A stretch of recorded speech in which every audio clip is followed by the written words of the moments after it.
জীবনে তাহাজ্জুদের নামাজ নষ্ট করে নাই। ও বাবা, আমি ভুল করেছি এক জায়গায়, করে দেখে আমি আলেম বানিয়ে এইরকম দিন আমার দেখা লাগতো না। বাবা, এই মেয়েটা আমার পছন্দ নয়, এটা অন্য কোন মানুষের পুত্রবোধ হতে পারে, আমি তাহার পুত্রকে জড়াম না, এটা আমার পুত্রবোধ হতে পারে না। ও মুরব্বী, আমার মায়ের কথাটা আমার বুকের মধ্যে ছেলের মতো বাজলো।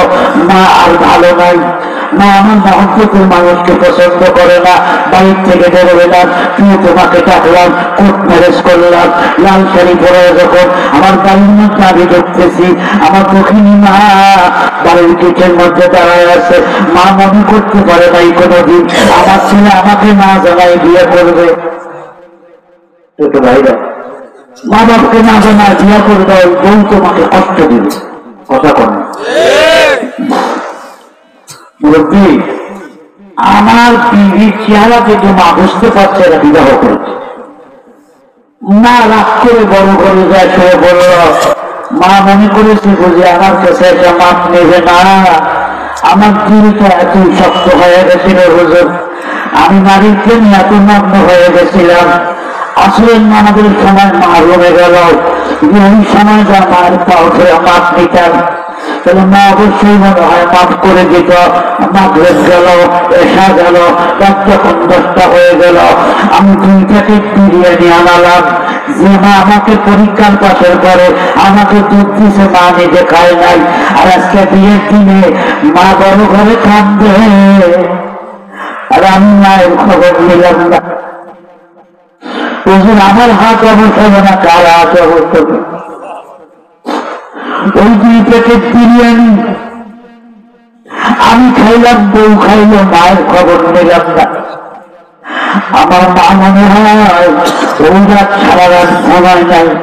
মা বুঝে বলেছে, বাবার যেদিন তোর কেউ ছিল না সেদিন ছিলাম আমি। আজকে তুমি বউ করেছো, তোর হয়েছি আমি। ফরজ গোসল করলাম, তুমি মায়ের খবরটা নিলাম না। অফিসে গেলাম, নাস্তা করলাম, অফিসে মায়ের খবর নিলাম না। 2-3 দিন পরে আবার মা রান্না করলো, এখনো মায়ের কাছে মাপ পেয়ে নাই আমি।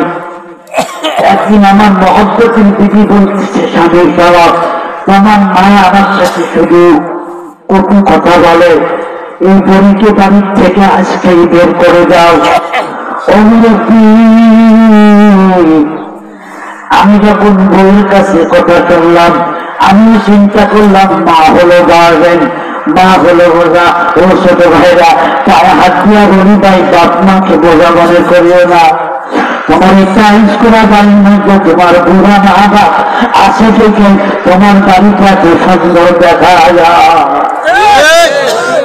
এই মা বাপ যেদিন থাকবে না, তোমার টাইলস করা বাড়িতে যত টাকা পয়সা করতে গেল, তোমার বাড়িতে আর শান্তি আর রহমত থাকবে না।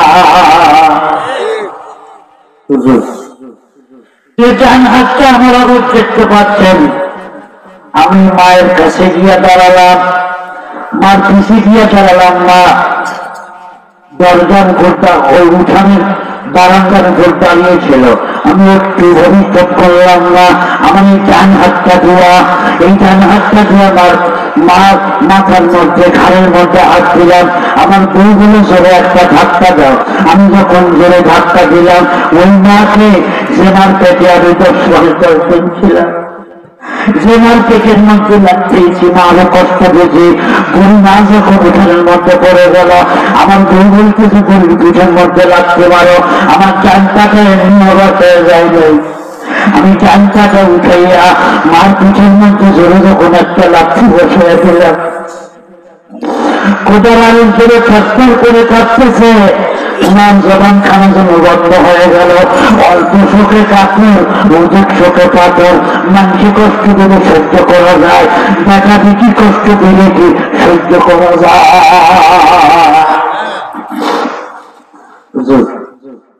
এই ডান হাতটা দিয়ে মায়ের চুলের গতি ধরে আমি যখন বাড়ির থেকে বের করে দিলাম, বড় গেটটা যখন লাগাই দিলাম, আমার বহু আজকের থেকে বিপদ গেল। আমি বলতে চাই, বিপদ গেল না বিপদ আসা শুরু হলো। ঘুমাইছেন আপনারা? খুব ঘুম ধরছে আপনাদের? মা খালি দুটি হাত তুলে, মসজিদ ছিল সামনে, মা খালি বলে, মসজিদের মালিক আল্লাহ, আমার মা নাই, বাবা নাই, আমার মা বাবা অন্য জায়গায় বিয়ে দিতে চাইছিল, এই ছেলের মুখের দিক তাকায় আমি সংসার করলাম। বাবা, আমার ছেলে কি করেছে তুমি তো সব দেখেছো আল্লাহ। ও মাহবুব মেম্বারের কাছে গেলাম না, চেয়ারম্যানের কাছে গেলাম না গো আল্লাহ, ও আল্লাহ হিসাবটা তোমার কাছে দিয়ে দিলাম। আপনারা বলেন তো, আমার আল্লাহ হিসাব করতে পারে কি পারে না?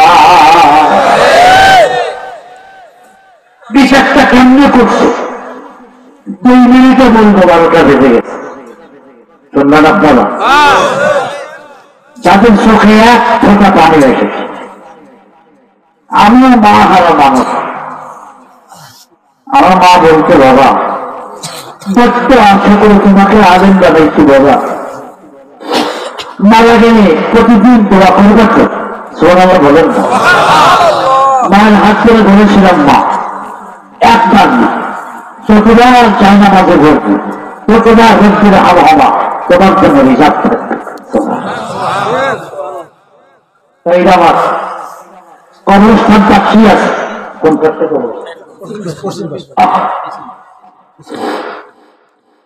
অনেকের মা বাবাই কবরে শুয়ে আছে, আমার মা বাবা না ধরে শুয়ে আছে।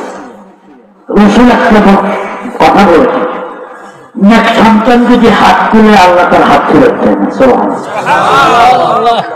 5 মিনিট পরে আমি হাত তুলব রবের দরবারে, মা বাবার জন্য দোয়া করব। হাজার হলো সন্তান কোথায় আছে? কত মা এই গ্রামের শেষ মাথা, মাঝ মাসে শীতের দিন পুরা বাধা থাকতেছে, হিমালয়ের বাতাস। তোর মা এখনো বেঁচে আছে।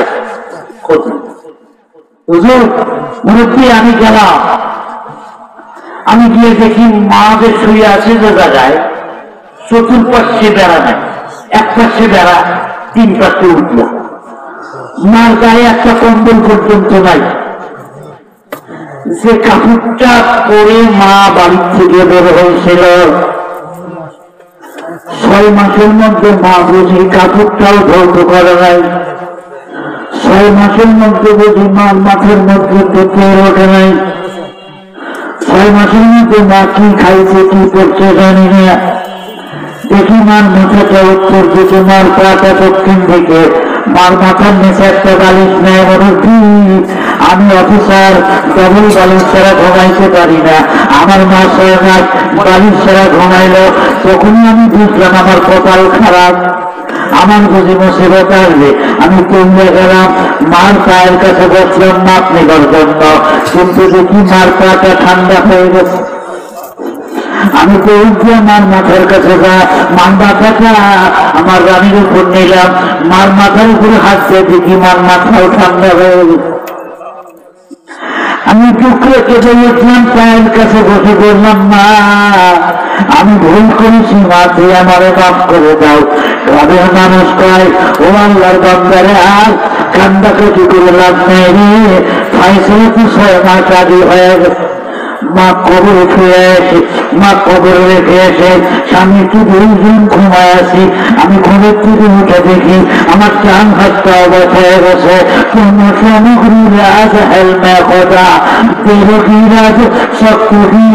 আমার তোরা পরের দিনটাতে আমার চান পাতা, পরের দিনটাতে আমার চান সত্তা বন্ধ। এই মুরব্বী শোনেন, আমার চিকিৎসা আরম্ভ হয়ে গেল, বিনা দোষে চাকরি গেল, আমার চাকরিও গেল। কোথা থেকে কামাই করে টাকা দেয়া আমার চিকিৎসা চলতে থাকলো। আপনারা জবান করে বলুন তো, বিপদ দেওয়ার মালিককে? টাকা শেষ। মা বাবার ভিজা বাকি যেটা ছিল, এটা বিক্রি করলাম, এটা নিয়ে বিদেশ গেলাম। বিদেশের সব ডাক্তাররা বললো, তোমার ডান পায়ে ঘা, এটা হাড্ডি পর্যন্ত চলে গেছে, এই চিকিৎসা তোমার কথা বিশ্বের কোন হাসপাতাল করতে পারবে বাড়িতে। বাড়িতে আসলাম, বাড়িটা বিক্রি করে দিয়েছিলাম। একদিন আমার বউ বলতেছে, স্বামী আমি চলে গেলাম, কই যাবা তুমি? আমি তোমাকে ডিভোর্স দিলাম, যেদিন তোমার কেউ ছিল না সেদিন ছিলাম আমি। মায়ের কথাটা আজকে কাছে লাগছে কি লাগে নাই? বউকে বললাম, দিদি তোর জন্যই মারে কষ্ট দিতে দিদি যাচ্ছে কি জন্য? আস্তে কথা বলেন প্লিজ, আস্তে কথা বলেন, কথা বলেন না আপনারা। বউকে বললাম, দিদি যাস না তুই, তোর জন্য আমার বিকলঙ্গ অবস্থা, তোর জন্য আমার চোখ নাই সব খেত। বলে আমি কি জন্য তোমার কাছে থাকবো? তুমি বিকলঙ্গ হয়েছো, আমি তো বিকলঙ্গ হই নাই, আমার জীবন যৌবন সব আছে।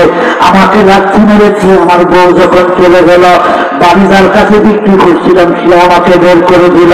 ওই দিন থেকে নিয়ে আমি বিজ্ঞানজনী কাজে দাঁড়ে দাঁড়িয়ে ঘুরে বেড়াই। আর বলি গর্ব করিও না, অহংকার করিও না, মা বাবারে কষ্ট দিও না। আমি এখন মাওলার কাছে বলি, মাওলা দুনিয়ায় তুমি আমাকে রাখিও না, আল্লাহ তুমি আমাকে তাড়াতাড়ি মরণ দাও। আমি কবে যাইয়া শান্তি পেতে চাই। আমি জিজ্ঞাসা করতে চাই, মরলেই কি তার শান্তি পাবে? ধরে বলেন পাবে? এই জন্য অনুরোধ করবো ছোট ভাইকে, মা বাপকে কষ্ট দেবেন, আল্লাহ আল্লাহ রসুলকে কষ্ট দেবেন।